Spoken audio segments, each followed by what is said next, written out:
नमस्कार मित्रांनो, गेल्या काही तासात जगाचं लक्ष एकाच देशाकडे लागलंय, तो म्हणजे इराण।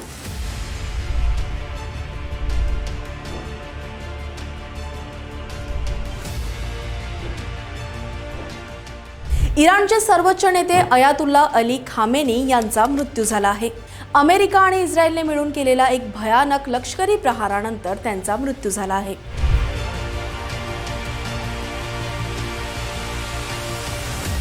डोनाल्ड ट्रम्प आणि इस्रायल सूत्रांनी अधिकृतपणे जाहीर केले की ऑपरेशन इपिक फ्युरी या एका हल्ल्याने केवळ इराणच नाही तर संपूर्ण जगाचं भूराजकीय समीकरण बदलून टाकले। आजच्या विशेष व्हिडिओमध्ये आपण या घटनेचा खोलवर तपास करणार आहोत। खामेनींना कसं टार्गेट केलं, इराणमध्ये आता गृहयुद्ध सुरू होईल का, आणि सर्वात महत्त्वाचं, आपण तिसऱ्या महायुद्धाच्या उंबरठ्यावर उभे आहोत का? पेंटागॉनच्या दाव्यानुसार हा हल्ला सर्जिकल स्ट्राईकपेक्षा कितीतरी पटीने मोठा होता। तेहरानमधील खामेनींचे निवासस्थान आणि IRGC म्हणजेच इराण रिव्होल्युशनरी गार्ड्सचे मुख्य तळ एकाच वेळी उद्ध्वस्त करण्यात आले। अमेरिकेचा दावा खळबळजनक आहे। त्यांच्या मते इराण अण्वस्त्र बनवण्याच्या अगदी शेवटच्या टप्प्यात होता। जर इराणने अणुचाचणी केली असती तर मध्य पूर्वेवर त्यांचं कायमचं वर्चस्व निर्माण झालं असतं। हा धोका रोखण्यासाठी ट्रम्प प्रशासनाने इपिक फ्युरीचा आदेश दिले।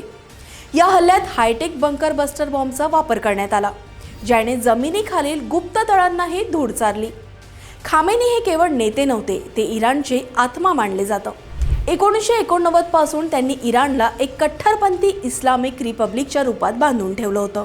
त्यांच्या काळात इराणने इस्रायल भोवती रिंग ऑफ फायर तयार केली, म्हणजेच हिजबुल्ला, हमास आणि हुती बंडखोरांना ताकद दिली। पण त्यांच्या सत्तेची दुसरी बाजू अत्यंत क्रूर होती। हिजाब आंदोलनावेळी इराणनी तरुणांवर झालेले अत्याचार जग विसरलेलं नाही। एका बाजूला क्षेपणास्त्राचं जाळं विणलं गेलं तर दुसऱ्या बाजूला इराणची अर्थव्यवस्था निर्बंधामुळे कोलमडली। सामान्य माणूस गरिबीत होर पडला। इराण आज 2 भागात विभागला गेलाय। सरकारी टीव्हीवर अँकर्स रडत आहेत। कट्टर समर्थक रस्त्यावर उतरून मर्ग बर अमेरिका म्हणजेच डेथ टू अमेरिकाच्या घोषणा देत आहेत। त्यांच्यासाठी हा त्यांचा देवाचा अपमान आहे। पण सोशल मीडियावरील चित्र वेगळंच आहे। परदेशात राहणारे इराणी नागरिक आणि देशातील छुप्या पद्धतीने विरोध करणारे तरुण पेढे वाटून आनंद साजरा करत आहेत। त्यांच्यासाठी ही दुसऱ्या क्रांतीची सुरुवात आहे। त्यांना आता धार्मिक हुकुमशाहीतून आझादी हवी आहे। तुम्ही विचार करत असाल की इराणमध्ये बॉम्ब फुटले तर भारताला काय फरक पडतो? मित्रांनो, फरक खूप मोठा पडतो। इराणमधील अशांततेमुळे जागतिक बाजारात कच्च्या तेलाचे दर गगनाला भिडू शकतात, ज्यामुळे भारतात पेट्रोल डिझेल महाग होईल। इराणमध्ये लाखो भारतीय कामासाठी राहतात। त्यांच्या सुरक्षेचा प्रश्न ऐरणीवर आहे। भारताने इराणमध्ये मोठी गुंतवणूक केली आहे। जर तिथे गृहयुद्ध सुरू झालं तर भारताच्या मध्य आशियाशी असलेला व्यापार मार्ग धोक्यात येईल। आता सर्वात मोठा प्रश्न, इराणची खुर्ची कोण सांभाळणार? अयातुल्लांचा मुलगा मुज्तबा सत्तेवर बसण्याची शक्यता आहे, पण जनतेचा त्याला विरोध आहे। इराणचं लष्कर अत्यंत शक्तिशाली आहे। ते स्वतःच देशाची सूत्र हाती घेऊ शकतात। अमेरिका तिथे लोकशाही आणण्यासाठी प्रयत्न करेल का, की इराण सिरियाप्रमाणे यादवी युद्धात ढकललं जाईल? इराण शांत बसणार नाही।